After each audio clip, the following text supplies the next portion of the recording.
Hello दोस्तों, स्वागत है आपका हमारे यूट्यूब चैनल परीक्षा पूर्व यूपी 20 पर। और आपको सबको जानकर बहुत ही खुशी होगी कि पता है कि एसएससी जीडी 2025 ने अपना नोटिफिकेशन रिलीज कर दिया है, जिसमें जो पद हैं, पदों की जो संख्या है वो हमारी 39,481 पद है।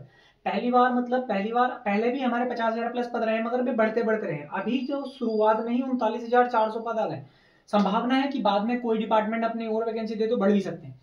तो इसके बारे में हम देखते हैं क्या क्या क्वालिफिकेशन चाहिए, कब कब से हमारे फॉर्म फिल हो रहे हैं, क्या क्या चीज इसमें चाहिए। तो देखो, एसएससी जीडी 2025 जो फॉर्म भरने की डेट है वो आपकी 5/9/2024 है।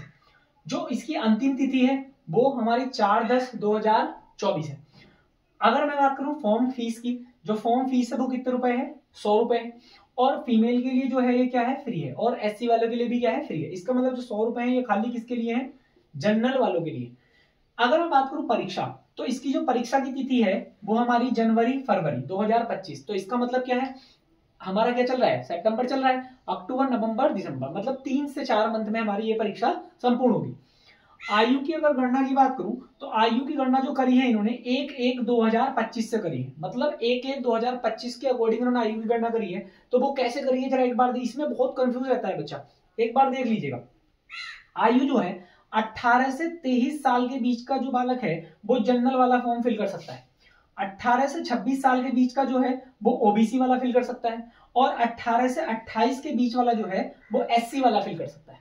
इसके बाद जो आयु की गणना, अब कुछ बच्चों को ये नहीं पता चलता कि हम फॉर्म फिल कर सकते हैं या नहीं। तो उसके लिए अगर कोई भी जो बच्चा है जो फॉर्म फिल करना चाहता है एसएससी जीडी का, तो वो 2/1/2002 के बाद जन्मा हो और 1/1/2007 के बीच, मतलब 1/1/2007 से पहले उसकी डेट ऑफ बर्थ हो।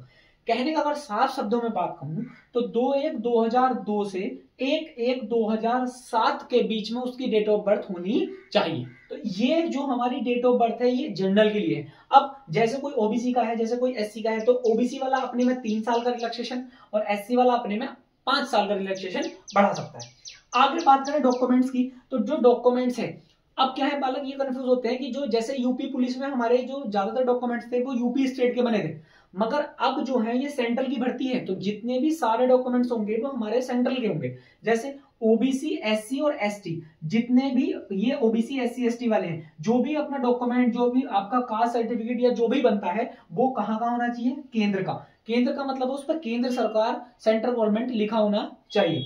इसके बाद जो ईडब्ल्यूएस है, ईडब्ल्यूएस का मतलब है कि जो हमारा इकोनॉमिकल वीकर सेक्शन है, जो जनरल के लिए हमारा 10% आरक्षण का प्रावधान था, उसके लिए जो मिला है, तो उसमें क्या है? तो उसमें क्या है कि वो जो होना चाहिए, ये जो हमारा फाइनेंशियल ईयर है, मतलब 1 अप्रैल 2024 के बाद का और 31 मार्च 2025 के बीच का। कहने का मतलब 1 अप्रैल 2024 के बाद का हमारा क्या होना चाहिए? ईडब्ल्यूएस होना चाहिए। और इसी के साथ हमारे ये ईडब्ल्यूएस वाले जो बनवाते हैं, ईडब्ल्यूएस वाले मतलब जो जनरल बच्चे हैं और वे 10% का आरक्षण का लाभ लेना चाहते हैं, तो वे क्या बनवाते हैं? ईडब्ल्यूएस। वरना तो ओबीसी, एससी और एसटी वाले अपना किसका सर्टिफिकेट बनाएंगे? केंद्र का सर्टिफिकेट बनाएंगे। और जनरल वालों को तो कुछ जरूरत है नहीं, जनरल वाले तो अपना फॉर्म फिल करें और अपना जो इस कैटेगरी में 18 से 23 जो इस कैटेगरी में आ रहा है वो अपना जनरल का फॉर्म फिल कर सकता है। और ये सारी की सारी हमारी क्या थी? इंफॉर्मेशन थी। तो लग जाइएगा, एसएससी जीडी 2025 की अच्छे पद है, सब कुछ है, भर्ती भी बहुत बेहतरीन, एसएससी अपना बहुत बेहतरीन काम कर रही है। तो अपना तैयारी में जुट जाइएगा। जितने भी आपने यूपी पुलिस के लिए या अदर एग्जाम के लिए तैयारी करी, उसमें थोड़ा सा और एफर्ट लगा के आप अपनी एक पोस्ट कंफर्म कर सकते हैं। तो ये हमारी एसएससी जीडी के लिए हमारी क्या थी? इंफॉर्मेशन थी। ठीक है, धन्यवाद।